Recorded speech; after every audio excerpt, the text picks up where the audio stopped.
Hello, shoutout sa mga kahoy. Yan ang mga sundan, mga kahoy.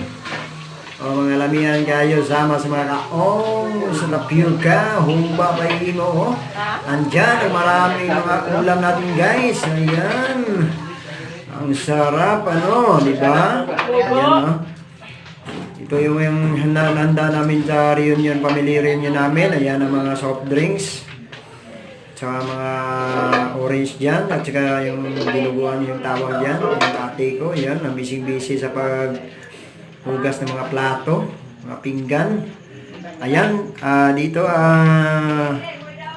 yung mga pinsan ko dito guys. Busy-busy talaga sa pag-ihaw ng mga ihaw ng atay ng baboy. Ayan, tinatadtad yung mga karne dyan.